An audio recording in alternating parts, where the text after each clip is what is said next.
Para romo, suster, buder, frater, saudara-saudari yang terkasih dalam Tuhan, selamat sore berkah dalem. Kalau di kalangan para romo, kalau ketemu, ini di kalangan para romo ya, kalau ketemu lalu mengatakan, kamu kok masih hidup? Kok nyawamu masih kerasan? Itu biasa, tidak sakit hati. Ya. Lalu mengatakan kamu kok masih hidup, kamu kok nyawanya masih kerasan, itu biasa, tidak sakit hati. Tetapi coba kalau itu diterapkan di keluarga. Jadi nanti kalau yang masih punya keluarga, misalnya masih punya istri atau punya suami, nanti kalau ketemu suaminya mengatakan, Pak, kowe kok saya urip, kamu kok masih hidup, mungkin akan marah.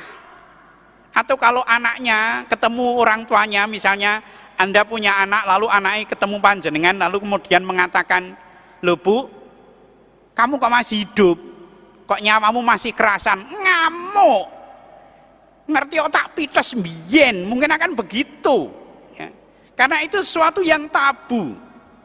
Bahkan pernah terjadi, saya ceritakan, suami istri baru saja pensiun, lalu mereka berpikir karena belum punya nanti kalau meninggal makamnya di mana, lalu suami istri itu berdua mencari makam, mau beli tanah untuk makam.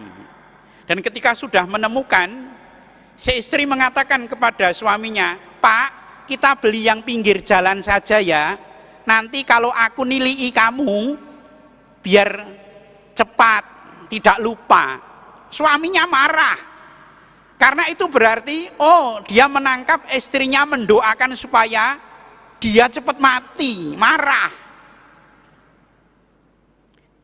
Tema hari ini, tema mengenai kebangkitan. Istri tadi kemudian datang ke pasturan menyesal, karena apa? 3 bulan, suaminya itu meninggal. Istrinya itu menyesal, Romo, saya kok ya mengatakan begitu toh Romo. Lah kalau misalnya suamimu yang mengatakan begitu gimana? Ya saya marah ya. Tapi istrinya lalu mengatakan, moga-moga besok nek saya mati bisa ketemu dia dan meminta maaf ya Romo. Nah, tema hari ini tema mengenai kebangkitan. Tema mengenai kebangkitan tentu tidak bisa dilepaskan dari yang namanya ganjaran dan yang namanya pembalasan. Kalau yang namanya ganjaran itu artinya surga, yang namanya pembalasan itu artinya neraka. Dan tema mengenai hari pembalasan ini sesudah kebangkitan, ini dalam tradisi kitab suci sudah ada sejak abad keempat sebelum Masehi. Abad keempat sebelum Masehi, misalnya dalam kitab Ayub, yang mempertanyakan tidak mungkin orang itu hanya mati kemudian membusuk. Orang baik bagaimana kalau kemudian mati hanya membusuk? Dan orang jahat bagaimana kalau kemudian mati hanya membusuk, tidak ada kebangkitan? Kepercayaan bahwa mesti ada kebangkitan sesudah kematian, yaitu memberikan ganjaran kepada orang-orang yang baik dan memberikan pembalasan bagi orang-orang yang berbuat buruk. Dalam Injil ini kemudian memang diterangkan mengenai surga itu seperti apa. Dikatakan orang-orang Saduki yang tidak percaya mengenai kebangkitan mempertanyakan mengenai kalau ada orang menikah dengan satu wanita menikah dengan 7 laki-laki, nanti suaminya siapa? Tuhan mengatakan sesat. Karena apa? Nanti di surga itu tidak ada kawin dan dikawinkan. Dalam hal ini romo-romo, suster, buder sudah nyicil ayem. Karena nek sok ning kono ndak ada yang kawin dan dikawinkan, wis biasa ning dunyo. Sudah biasa, maka kami kerasan, di surga itu kerasan. Tapi suami istri yang biasa kawin dan dikawinkan itu jangan-jangan ora kerasan ning swarga sono goleki kok ora ono pernikahan. Ini dalam paham kita ya. Dalam paham yang lain mungkin ada bidadari banyak sekali, oh itu paham yang lain. Paham Yesus mengatakan tidak ada kawin dan dikawinkan. Dan situasi surga seperti apa sering dirumuskan lebih banyak dengan kata negatif. Tidak ada keburukan, tidak ada kesombongan, tidak ada penderitaan dan sebagainya. Sedangkan situasi neraka digambarkan hanya ada penderitaan, hanya ada keburukan dan sebagainya. Maka Santo Paulus karena tahu bagaimana surga itu yang dijanjikan oleh Allah itu, maka Santo Paulus tidak takut untuk menderita. Dia menderita karena dia percaya akan apa yang dijanjikan Tuhan itu. Maka saudara-saudara terkasih, kalau kita mendoakan orang yang meninggal, itu jangan mengatakan semoga diterima menurut amal baiknya, jangan.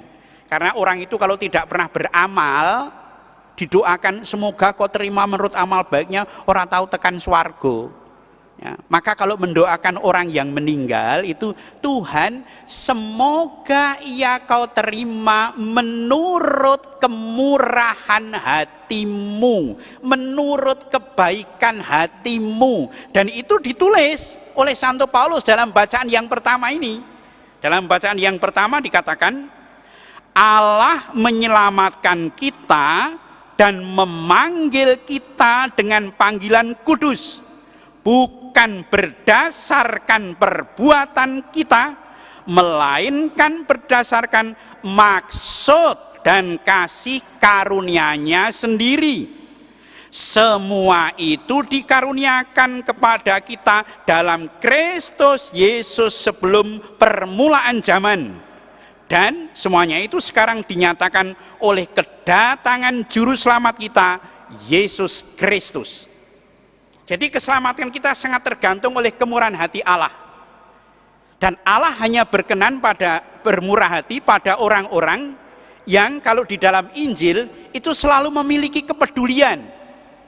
Maka Tuhan Yesus memuji Sakeus yang murah hati kemudian. Lalu Tuhan mengatakan hari ini terjadi keselamatan di rumah ini. Tapi Tuhan juga mencela orang kaya yang tidak mau peduli dengan Lazarus.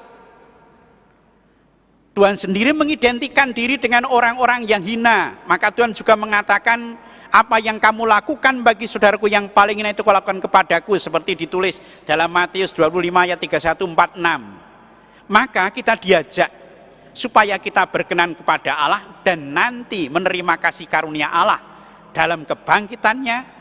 Kita diajak untuk memiliki kepedulian dalam hidup ini, kepedulian dengan sesama kita.